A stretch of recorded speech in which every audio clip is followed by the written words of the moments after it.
集咧，我都邀請到我身邊嘅好朋友咧，佢有一個特工師傅嚟嘅，同你阿鐘兄弟阿鐘基啊。咁啊有啲問題想請教你，因為我本身我都係淨係做夜更啊，咁啊所以我為咗呢個課堂更加完善啊，咁我會請啲譬如早更啊，或者對面海嘅師傅啊、夜更嘅師傅啊、做正價嘅師傅啊，或者做特更嘅師傅，所以我今日會請你嚟問啲問題。你有一個非常特別類型嘅特更啊，因為你從來都唔會限定自己嘅翻工時間、放工時間噶嘛。係啊，可以最高2收喺架車度得啊嘛。最高紀錄我諗都4日啊，應該喺個車度4日啊？係啊，我唔使沖涼啊？第4日頂唔順咯。的士佬係咁噶啦，你有錢一定係揾咗先㗎啦。嫌你臭咩？唔係咁，自己有自己頂唔順嗰下咧，自己都要翻屋企嘅。哦，咁你點話就個過程係點樣啊？點樣做啊？因為我啲好多新手咧好關心問題。我留意到好多新手咧，佢第一時間想做咧係我想做特更。咁我問過，因為之前我開好多班嘅時候咧，好多學生問我我做特更嘅話咧，應該花咩時間做咩時間？嗱，我就好多年前，因為我揸10幾年，差唔多16、17年啦。我應該我啱啱開工嗰陣時就做過特更。我嘅做法我睇下同你有咩唔同啊？我自己就將最棒嗰啲時間嚟開工，即係朝早5點鐘我開工啦，做到差唔多10點零11點我就收工翻去瞓，瞓到4點零又開工，有時或者喺機場瞓啦。咁啊瞓到4點零又開工，又係做12點零鐘又去機場瞓。學你話齋我都試過幾日喺架車度，我都試過。咁啊都係咁樣瞓，但係我發覺個成效唔大之餘仲好辛苦。咁我想請教下你啦，你咁樣做法，你而家咁樣成日匿喺架車度，你會點玩法咧？首先我覺得特更係辛苦嘅喎，係好辛苦啊，係啊。我自己就冇話點玩法嘅，即係特更其實揸特更為咗搲錢嘅啫。但揾多好多咩？我覺得都多㗎，因為你可以覆蓋晒所有黃金時段。你教你講下大概平均你一個月啊，你開足30日得？我開足啊，係咯，你差唔多開足幾多？你係間唔中放下假？即係當然你可能衝咗幾日之後，有一日你要瞓翻半日咁樣啦。係咯。咁你近個月講下，因為我對我所知架車係你自己嘅，冇辦法啊嘛，唔使交租唔使食，咁佢都係自己供車自己食，所有全部嘢自給自足㗎啦。間唔透大概你揾嘅錢係咩數值？唔使講實數嘅，一個人平均每日啦，你當每日我3000蚊到我就，因為咧其實我覺得做特更咧，你唔係要一日半日衝個數上去，你係要平均。係咯。你即係可以一日死踩爛踩4000幾5000蚊都得㗎。係啊。但係你第2日已經謝咗啦。所以咁樣做特更係冇意思嘅，就變咗我可能望住我啲3000零，即係生意額。生意額咯，我比較難嘅，我其實唔係即係。我 OK 咯，生意額啦，即係正代都2000啦，差唔多。係啊，即係你話減翻啲公車嗰啲啊、氣啊咁，其實係咯。OK 咯，咁一個月平均一個月都五雞幾咯。哦，係實有呢度嘅。實有嗱，所以我成日坊間好多謠言又話的士佬揾4、5雞，我真係唔好天真啦，我淨孭埋2、3千蚊日啦。唔係，但我係特更我哋。我自己一間啫，跟我個學生就知道我一日係揾幾錢，因為我每一課堂咧，我私人 WhatsApp 俾我每日標頭時間做咗幾耐，做咗幾多支旗。嗱，好似而家係特更，因為話我哋嘅做法係唔同嘅，完全唔同嘅。我嗰個做法我會用喺之後嘅課堂同大家講啊，因為好多司機啊，我想了解啦，譬如我聽你講過，之前同你講過。宇宙嗱，我唔用呢個 Apps 嘅。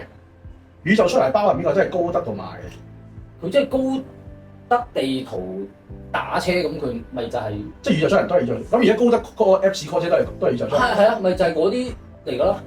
但我唔知點解佢分咗3個咯。佢分咗好的啊，宇宙出行同埋幫到你出行。但係其實同一間公司嚟㗎嘛。係啊，你唔可以同時上兩邊線㗎喎。我試過。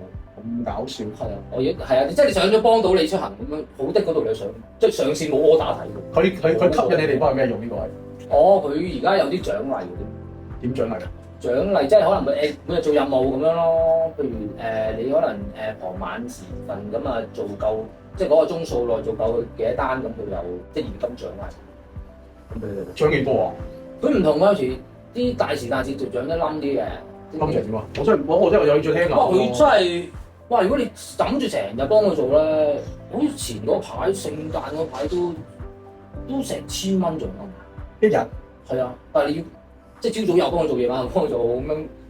但係都咁做咗佢啲任務咯。係啊，都吸引喎。嗱，我唔係勸大家做宇宙出嚟啊，只不過我係分享多個途徑俾大家。係啦，多個途徑嘅啫。係啦。因為有辣有唔辣嘅，因為宇宙出嚟都食得幾深係咪食水？唔深嘅，即係冇 U 華咁深嘅。唔深，佢唔深啊，即係可能幾蚊雞食你幾蚊雞咁樣，但係嗰啲獎金俾翻你嘅喎。哦，即係你幫佢做一單，佢可能食你幾蚊，但係你做完嗰單，可能俾30蚊獎金你咁樣嘅喎。咁完全係有着數咯。你就要睇住佢啲任務嚟做咯。佢有時完成一單咧，咁佢就俾你；有時咧要喺嗰個鐘數完成4單咁樣，咁佢先俾你。但係多數嘅 order 係長途定短途啊？長途、短途都有。長途咁咪有。係啊。短途多啲定長多啲？短途多啲嘅。短途多啲嘅。係啦，但係如果你要做嗰啲任務，其實我覺得短途就快、乾淨利落、快少少咯。咁嗱，如果你做法，你同我哋啲學生都講下啦，唔介意嘅，因為冇所謂，每個做法都唔同。你而家正常多數嘅開工時間係點樣開工？即係俾啲意見啲特更司機。我自己啊，通常我6點零就上馬啦。朝早。係啦。咁可能我東九攞車咧，就已經好多 order 啦，係啦。咁睇下我想做咩？如果做宇宙嗰啲咪宇宙就派咯。等佢派唔知去邊嘅咯喎。係啊。即係6點開始就而家啦，咁3蚊隻啊嘛。又可以派去邊去邊？因為嗰陣時間唔塞車，其實冇乜所謂嘅，過海路又得。係啊，朝早6點幾咁開啦。邊度都 OK 嘅，係啦。你每支加30。係啦，係啦。咁你做超過咗我哋忙時間10至10咁計嘛？係啊。咁你10點後你會咩時間選擇瞓覺啊？10點後睇下咩位啦，因為有啲位咧就比較靜嘅。有啲位咧都仲有得做嘅。靜到幾耐？靜幾個鐘啊？靜好難講喎，星期幾又唔同。所以我就冇話特定咩鐘數去食嘢，咩鐘數去瞓，總之有嘢就做咯。冇嘢咪爭取時間休息咯。係啊，或者即刻去食下嘢，你知食嘢啲時間攞慳㗎嘛。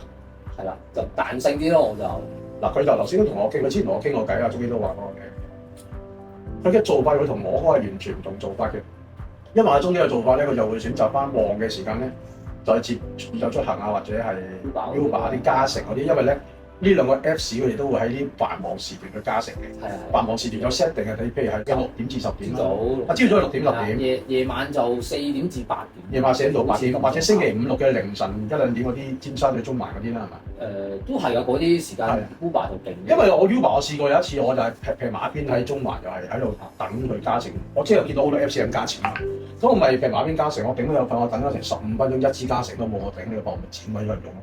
哦，跟住咪等飛的，飛的都會有加成嘅，係啊。係啊，所以其實嗰個接單率我唔高㗎 Uber 嗰個，但係就開住佢咯。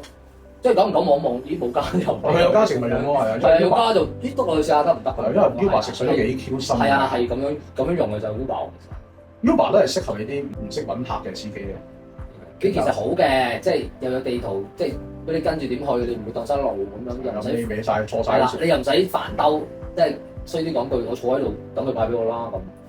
如果我問你啦，嗱調翻轉講啦，有好多人成日問我開乜，我就唔建議人開特更。我都唔建議㗎，係嘛？係認真嘅，真係。我覺得開特更得2個原因嘅。第一個咧就係你爭人好多錢，或者你揾好多錢。第二個咧就係好討厭交更。其實我覺得仲有個原因嘅，我諗幾多朋友揸特更嘅，好似阿西強都係阿大師兄啦，最緊轉埋特更啦。有啲轉特更，因為都係私人車啦，好似你有私人車啦，有啲就係住屋邨啊，當即係私人車用啦。咁但係如果真係揾食都談，我都覺得唔係好建議。我都做過特更，你嘅私人車同埋你係懶啦，唔追翻屋企啦。咁啊，首先亦都非常多謝我個朋友接受呢個訪問先啦，咁啊，多謝晒先，唔該晒，thank you。